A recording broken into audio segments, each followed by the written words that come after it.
Welcome to What the F is Going On in Latin America and the Caribbean, Codepink's weekly YouTube program of hot news out of the region.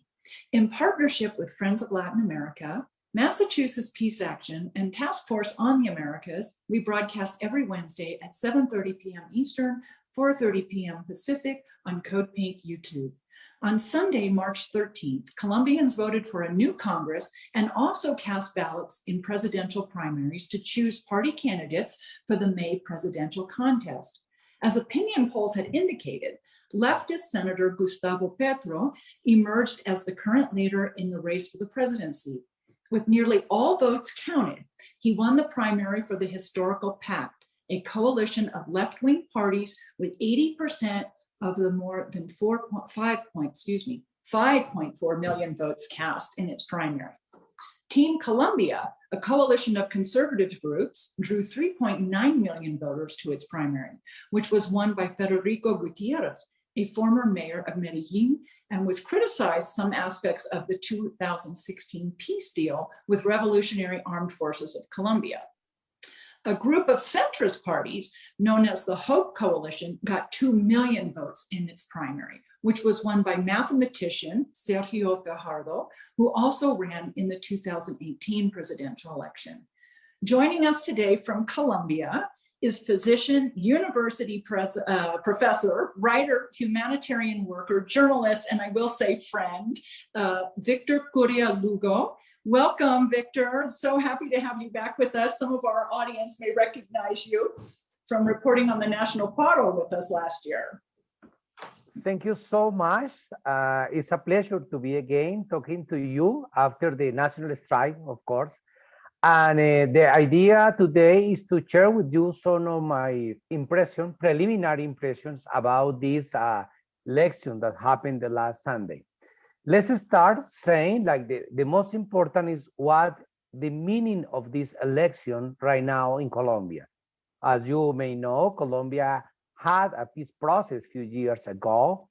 The current government promised to destroy this peace process, and they had success in this task.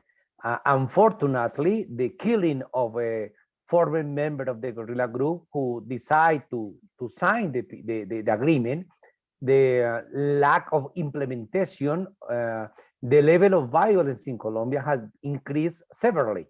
For instance, the number of IDPs, the internal displaced persons, the killing of leaders of the civil society, and in general, the poverty and the gap between the rich and the poor people is a big issue.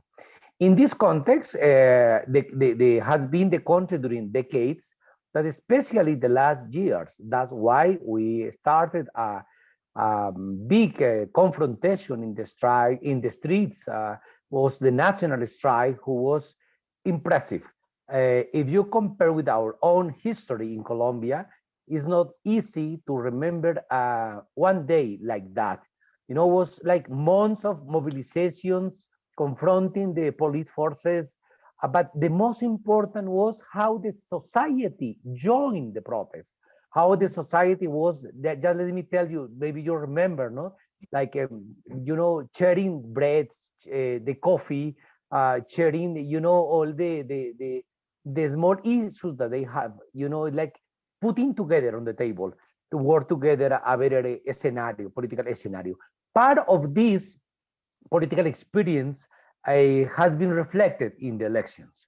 We arrived to the election with a clear positions. For one side, we have a Federico Gutierrez, who is the right-wing leader, and is a spectrum of people who want to continue the same administration like the current president, Ivan Duque.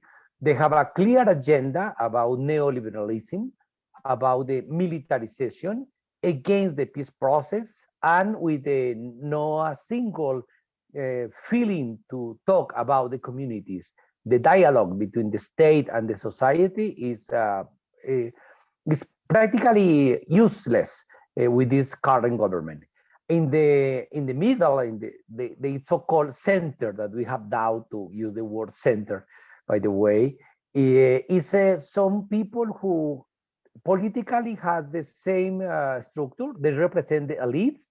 They represent the neoliberalism policy. They love privatization, but they use jeans and they have a long hair, and they, they are let's say like hippies, new age, um, 21 century. And this kind of speech didn't work as they expected. It was the second, let's say the second block in the election. And the third one was the historical pact. In Spanish will be pacto histórico. I will mention in Spanish. The pacto histórico won. It was really amazing.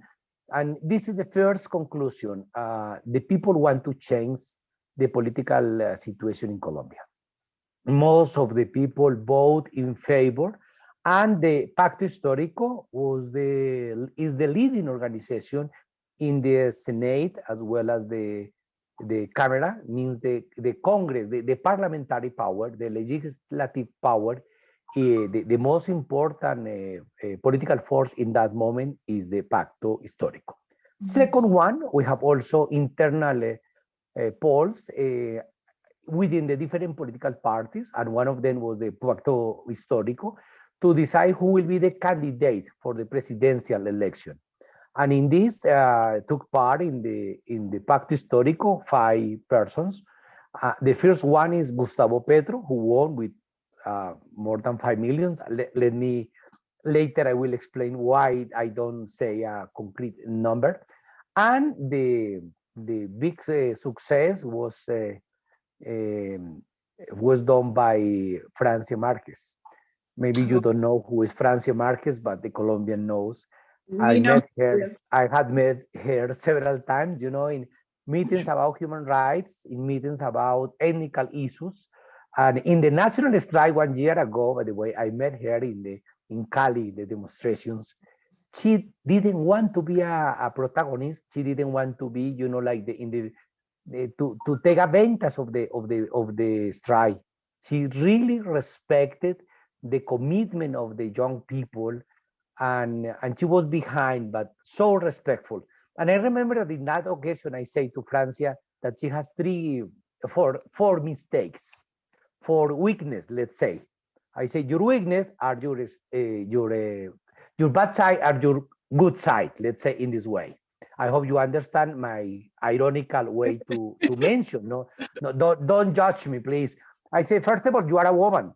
Yeah. And this is a clear weakness in this country. Second one, you are a Black woman. Third one, you are a poor Black woman. And fourth, you were born in a poor neighborhood. She's poor, and she was grow up not in the downtown, not in Bogota, not in the political center, but in the regions. Means she's from the region, poor, Black, and woman. And she got Which is why we love and she got more than 800,000 votes. It was amazing, really amazing. And you know that the media trying to create a confrontation between Petro, who won the consultancy, the internal consultant, and Francia, were asking Francia what to do, and if she will be the vice president or something like that. And Francia said, no, I don't care. I can be a minister or vice president or nothing. It depends on what the people want. And my duty is not to get a job. My duty is to bring happiness to my people. It was really wonderful. Now, it was really nice. Now, the first conclusion is the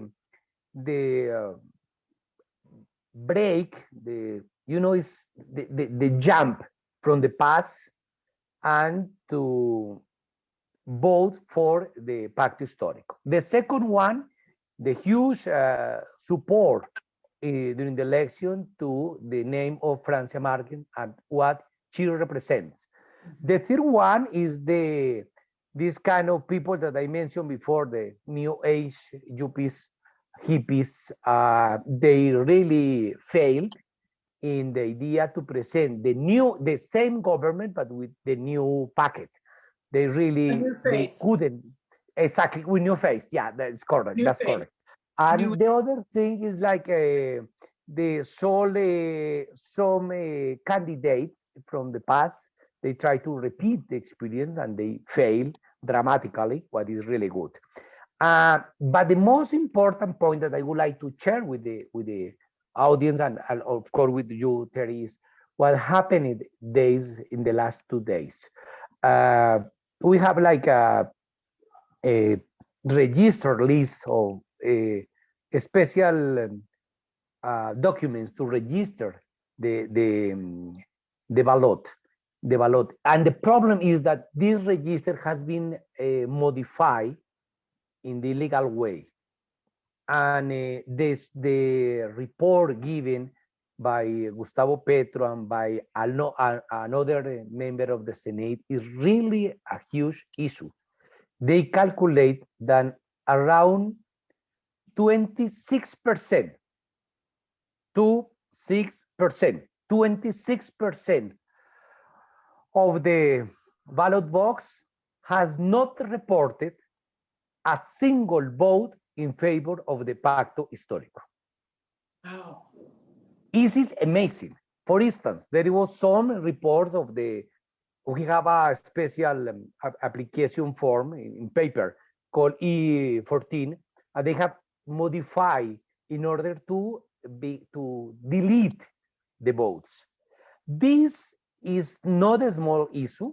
It's a national scandal. You can follow the discussion in the social nets. But the most important is, first of all, that has been a systematical issue. It's not an isolated case. It's not that someone make a mistake, wanted to write 11 and put 10 or 12. No, it's not a matter of one vote. The preliminary analysis is that we could talk right now about, I don't know, more than 2 million votes. Wow. Out of a total. Yeah, it's like, yeah, imagine that for instance, the right-wing candidate who won like the internal poll with around 3 million votes. It's really amazing. We are talking about 6 seats in the Senate that are under discussion. And we see how the European Union and the other international observers publish a report saying like the situation here is normal, that there was a transparency election, what we don't say any transparent election around at all. This means, first of all, that the left, that is so-called left, because, you know, when we talk about Petro, as we mentioned before, Terry, people believe that if you talk about social justice or social security or welfare state or to respect the Constitution, is to be leftist. Exactly. To be, Vladimir Putin. Even some candidates say Petro from Petro, like P from Putin. They use this kind of, you know, analogies, and we will become Venezuela. You know, Petro is a social liberal guy. You can follow the doctrine of John Rawls. This is Petro. Petro is not a socialist. Petro is not a communist. Petro is not this radical leftist that wanted to be presented by the narrative of the right wing. And despite this, the people, well, one thing is the success of Petro and Francia Marquez. First point to take into account. The second point is the level of fraud. We are talking about more than 2 million of votes. The third one is how this fraud was elaborated in a systematical way. Mm-hmm. And the silence of the international community.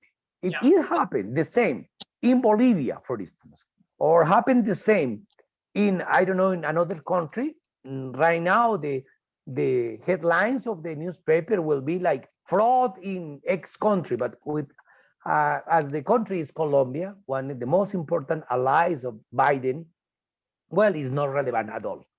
The other point that is really important is that we will have a presidential election in 2 months. Right. If they have the capacity to implement this level of fraud, they will do the same in the presidential election for sure. And it put on the table, on the debate, how strong, how serious, how respectful for the will of the people is the democracy in Colombia. This is the big point. It's not only a matter of 2 million votes or 100 votes, this is not the issue. The issue, before all, is how serious is our democracy? Yeah. How serious is our electoral system? How serious is the government to respect the freedom of speech? Because finally, election is some way to speech, to deliver in the public arena.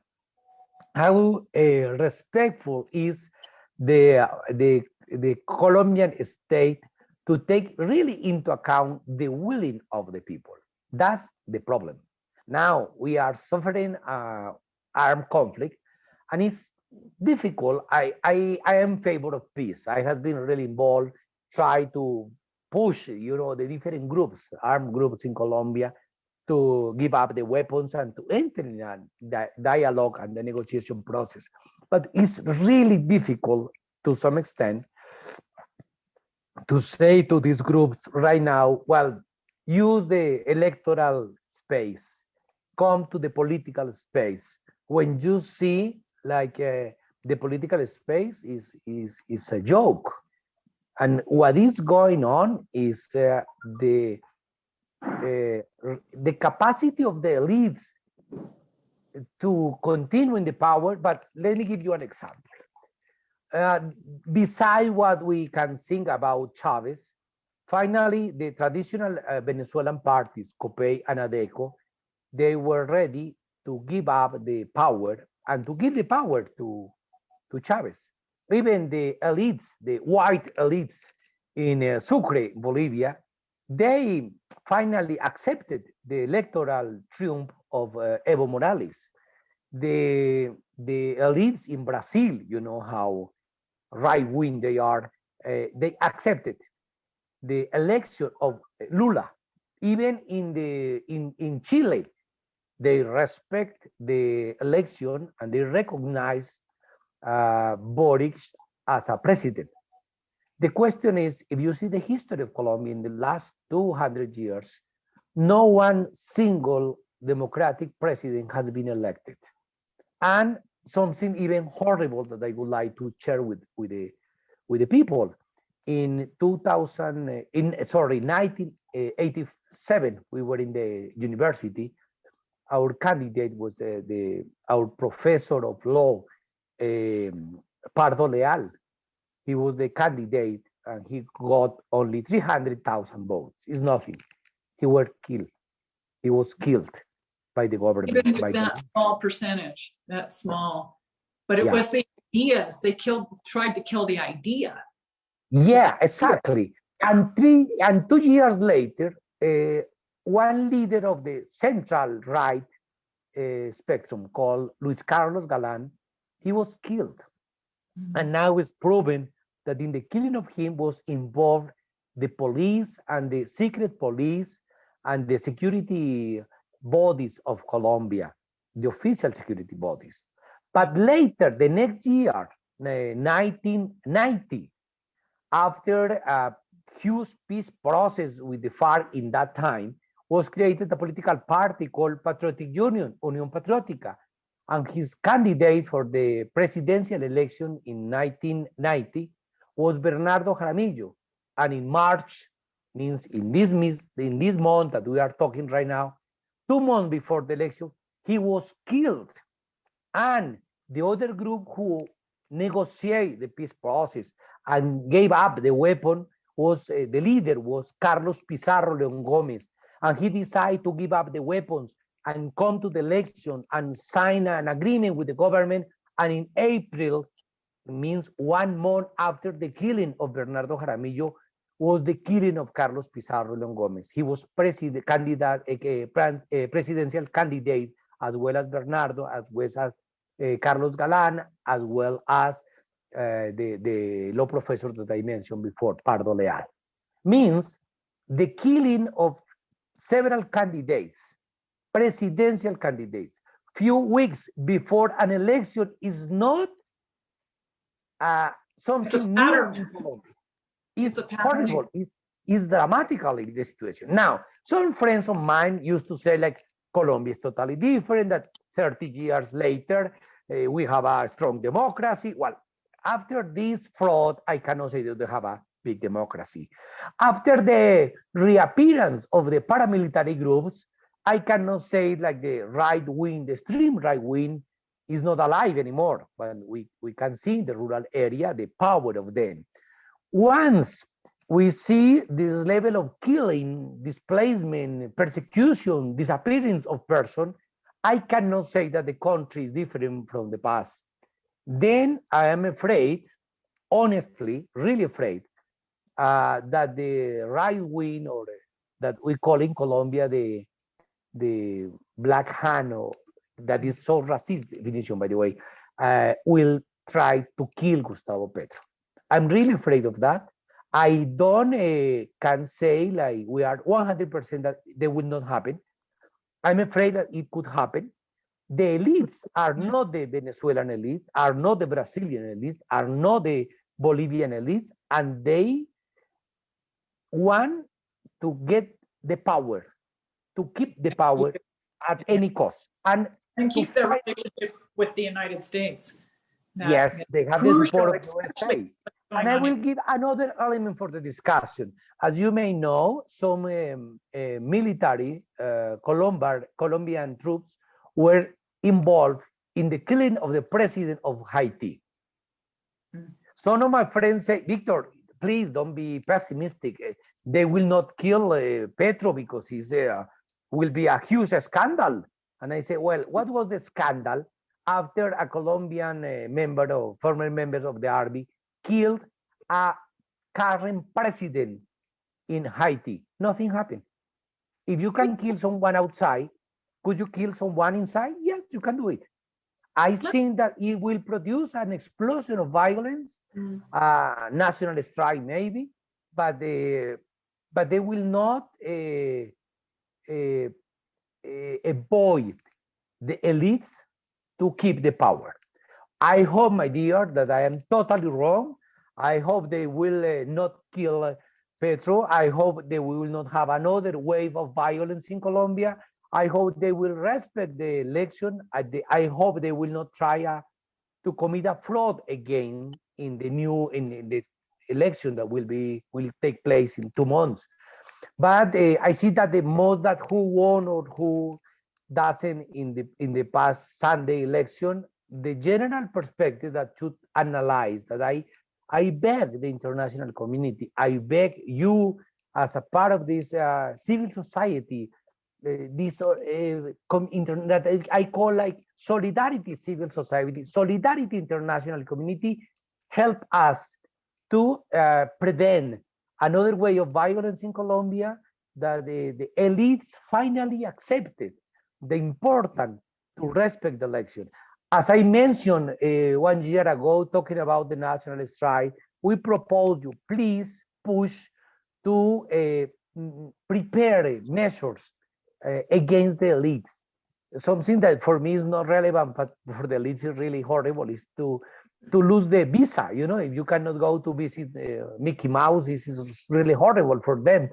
Please help us, help with the companies, the USA companies which are working in Colombia, to push to respect the result in the election process. We will jump to the past several decades if finally Petro is killing or they commit a fraud in the way that allow the elites to continue in the power. You know, Victor, gosh, I have like 10 things I want to ask you about now.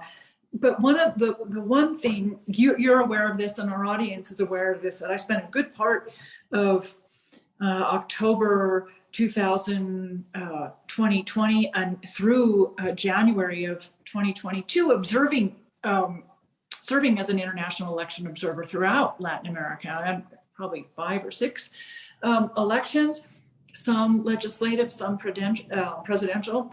And the one thing I would say, particularly with Honduras, very similar comments as yours, going into the elections in November in Honduras with Xiomara Castro, and of course her husband having been overthrown in 2009. There were a lot of similar comments. Will the right wing allow her, to actually go to the polls and vote and have, and then, when she did win, will they even allow, for her inauguration to occur? And they did try to, finagle some of her power in the national Congreso Nacional in Honduras. But one of the things that was really, really clear, and I would say this is also a theme from Sunday in Colombia, is this need to build for non-establishment, non-power elite candidates, the need to build a large coalition, a very large coalition, so that when they win, they can win by a very large majority that cannot be contested. I mean, because even with 2 million votes being questioned in Colombia, and Petro, we think, won by 5+ million votes. That's huge. He's won by such a large percentage that the fraud would have to be so grandiose, which, I mean, we know people are capable of that, and even bringing in the LAS to, lie and so. Yeah. But there was this big coalition that he's created is significant, and we saw the success of coalition building with AMLO in Mexico, with Xiomara Castro in Honduras, in Bolivia. That and Petro seems to have that. He seems to have built a large coalition, but that cuts both ways because you have a lot of different political opinions inside a coalition too. Yeah, but there is 2 things to be taken into account. The first one is that to some extent, the damage is already done, because the election last Sunday, it was to elect the legislative power. Means if it's true that the Pacto Histórico won the election in terms of the number of seats in the Senate and the Camera, what is true is that could be better, and what is true is that the Pacto has not absolute majority, then has to negotiate the draft of law in every time. This is not easy to govern if you have the part of the parliament against the president.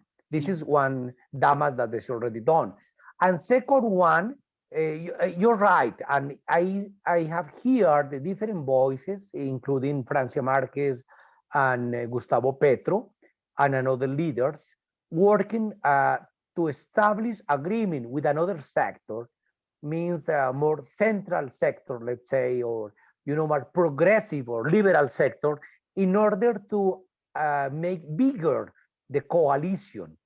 But there is a discussion, because it's like, okay, I have to be enough smart to make bigger the coalition, but not to negotiate principles. And this is a big issue. What is the best option? It's like, to get the balance is not an easy issue. This is one. And the other element to be taken into account is, remember that 4 years ago, Petro was a presidential candidate, and he was shooting in his car in the city of Cucuta, in the north of the country. Nothing happened because his car was bulletproof. But in general, if they decide to kill Petro, doesn't matter how big is the coalition, or how nice is his program, or how inclusive is his policy. And this is a big issue. You don't have background of killing of presidential candidates in Brazil, or as long as I remember in Argentina, or you know. But if they decide, In the United States. I see it, you know, yeah, exactly. But if you put together, you know, like they are playing different options. They are not playing only the fraud or to break the coalition within the petrol sector. No, I think that they are putting all the possibilities on the table, and they will play according with the with the scenario. That's why I see that the political scenario in Colombia during the next 2 months is so interesting, but also we are worried. We are worried because it's not on also, I don't want to exaggerate, but it's not only what happened if the right wing keep the power.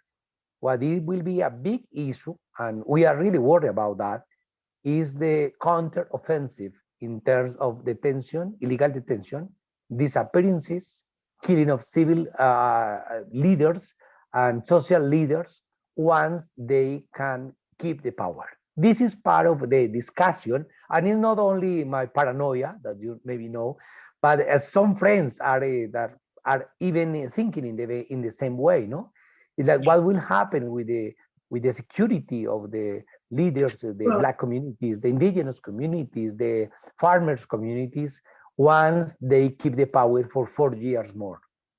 Well, this is, listening to you, if you, in Petro and Francia building, a very large coalition, a majority coalition, let's say, for that to be put down by the power elites, those people currently in the government, that would take an enormous level of state repression, more than what's there now, more than what we saw during the Paro Nacional last year. Enormous state repression to negate, a majority of the vote of the population. I mean, that would just be. On the other hand, given the geopolitics that we were talking about before we went live, NATO and Russia right now, Colombia is a NATO global partner. The Biden administration just met with your current president, I shouldn't say your president, met with Duque, and, announced that Colombia is a, what's the term, significant non-NATO partner. So here you have the current sitting president of Colombia playing a role in NATO now in Latin America. Yeah. But also is part of this discussion is we need a devil, no? And we don't want to admit that we are the devil. The devil should be someone else, should be some foreigner. What about Maduro? What about Venezuela? Yes, all the problems, all the violence in the borders are the responsibility is Maduro himself. All the crisis is Maduro. All the, and it's terrible because it's all this of narrative related to the Castro Chavism. It's like, everything is like people try to say like the Vladimir Putin is Lenin. Now some people try to say like Maduro is like the extension, like the hand of Russia in Latin America. Then Colombia is obliged as a partner, non-NATO friend. And a global partner. Yeah, exactly. Has to act in this accordance with this new title. Then for me it's really relevant, but what is also on the table is, as you mentioned well, is if Colombia start to transit for 4 years of peace process, looking for social justice, for negotiation with the different actors, armed actors, illegal armed actors in Colombia, or go deeper in the war.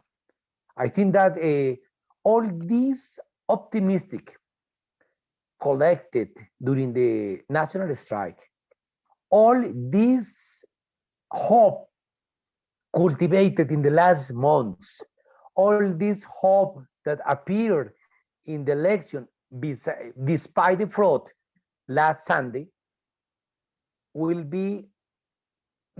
convert into garbage. All these efforts will be really huge for the political history of Colombia. Yeah. And then I repeat the expression that I have used already several times, you know, a new wave of violence can be the reality, the daily life of Colombia during at least 4 years more if the right wing keep the power. What is, I mean, it's hard to imagine it could be any more violent and any more repressive than it already is. But you've seen it in your lifetime that it can be, and it's pretty bad now. What is Gustavo Petro's position on Colombia as a NATO global partner? What is his foreign policy vision?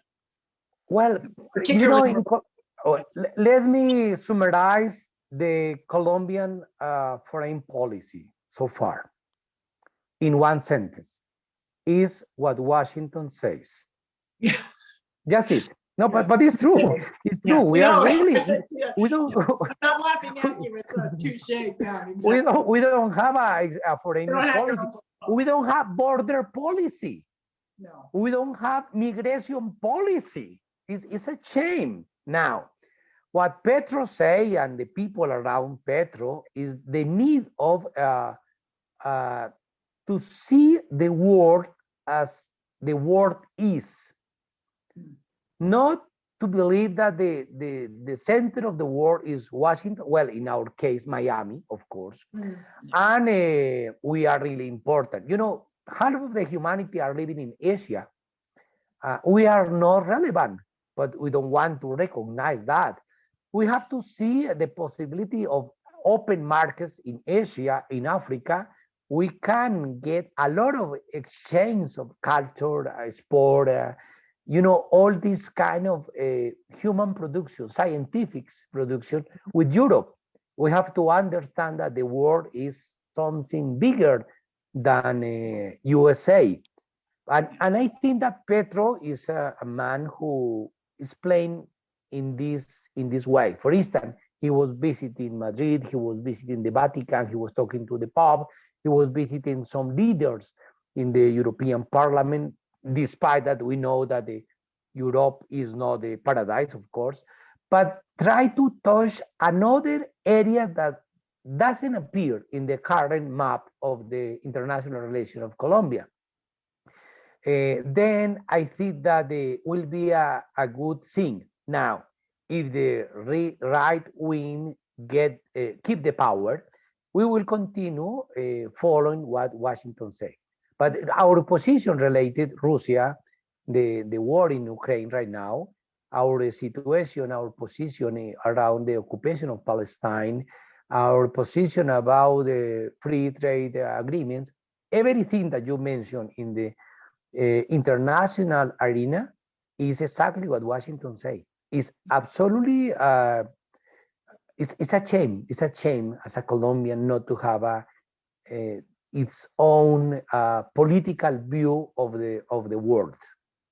You know, this own political view makes me want to say sovereignty. And one of the themes that I saw in the various election results over the past 14 months, there were 3 things that were really clear. And I would actually tie this to the national paro last year in Colombia too, was citizens voting for national sovereignty, meaning no US interventionism, economically, politically, militarily, voting for natural resource sovereignty, and voting themselves governments that were creating economies for the people and breaking the neoliberal privatization model. Now, that's a whole spectrum of one step to the left, center, one step left to revolutionary left. There's a whole spectrum of left governments in Latin America now as a result of last year. But it really, this sovereignty and this desire to do business, to trade with whomever a country decides, really, it's a multilateralism. It's multilateralism that people are and their nations are embracing. Yeah, but also what you mentioned something really interesting about how to, the level of corruption in the election and the break between your social and political and economical situation, your concrete economical situation, and the vote, your vote doesn't exist a connection. Then people can vote for some pesos. I'm talking seriously.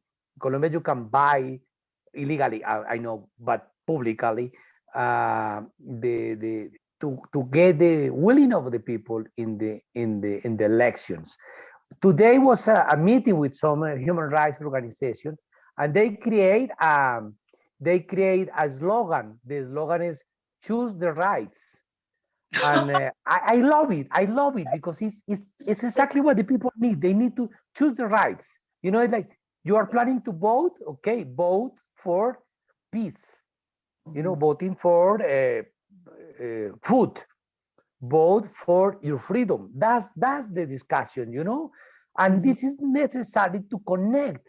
And the people in Colombia really, it's absurd the capacity to create a gap between your political will and your election, your decision in front of the ballot box. I remember once in Chocó. Chocó is a really poor region in the northwest of Colombia, and one small, lovely old lady came to ask a question, an international observer. And the question is, how can I vote for two persons at the same time? And the international observer said, it's not possible. You should choose one of them, only one. And the old lady said, yeah, I want to vote for this, for A, but they pay me to vote for B. Then how can I do? But this is, for me, it's a clear reflect of the mentality, the incapacity to understand that for few pesos, I mean, I'm talking seriously, $10, 10 American dollars, you can buy the decision as a citizen in the election process. It's really painful. Well, that's such a reflection of how bad the economy is for so many people, correct? That $10, I mean, that's not thinking, oh, I want to increase, my income weekly, monthly, annually. That's like, I need to increase my income right now, today.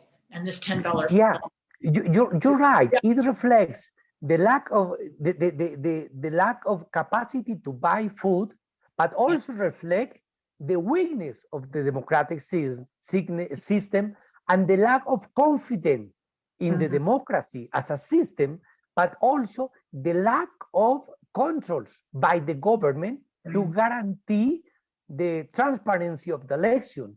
This small history showed different sides, but also the capacity of some elites to buy your vote. It's not only that you want to sell your vote, it's that someone has enough money to buy. And this is not a small issue, it's a mafia. And once you consider that the electoral result is not coming from the willing of people, but from the capacity to pay, there is no democracy at all. Well, we have that problem in the States too. If you have money, you have access to the system and access to financing candidates and, building the system that's beneficial to you, as long as you have the money. Yeah, it's not. So, Victor, in our last few minutes, can you share with our audience what can we do as Latin American activists, as progressive and leftist Latin American activists? What can we do? Can we come to Colombia for the elections in May? It will be great. It will be great. I think that the international organization join together and come to Colombia to pressure for transparency is one step. Second one, I know that your program is not only watching by USA citizens, but citizens from everywhere. Please talk to your embassies and sell emails to the embassy of the different countries in Colombia demanding the transparency. And especially the European, there was a commission for the transparency of the election observers in Colombia please, they have to show in the report what is going on really. A third one, I think that it will be great if I don't know, the New York Times or Washington Post comes and reports about this huge fraud, the biggest one in the history of Colombia. Will be incredible if you demand and you the transparency as well as they do the international community in another countries. Will be great if the in the inter-American system of human rights also make a declaration related to. And will be great also if publicly we open the debate about the democracy. We used to say, I want to say bye with this, well, we used to say that democracy is not only an election. The democracy means justice, democracy means the right of minorities beyond election. Democracy means many things. But in Colombia, democracy not even means to respect the elections. This is a big lack of democracy, lack of rule of law in Colombia. That's why we really need you. Please help us. We will. You've given us some good projects. So I thank you so much for making time for this conversation today. And I look forward to talking to you in May. And hopefully some of us will see you in Colombia in May as well. I want to remind the audience that you have been watching What the F is Going On in Latin America and the Caribbean, Codepink's weekly YouTube program. We broadcast every Wednesday, 4:30 p.m. Pacific, 7:30 p.m. Eastern on Codepink YouTube. And don't forget to catch Codepink Radio every Thursday morning, 11 a.m. Eastern, broadcasting simultaneously out of New York City on WBAI and Washington, D.C. on WPFW. Okay, everyone, we'll see you next week. Thank you so much. Thank you, Victor, for a terrific conversation. Always appreciate your time. Thank you so much.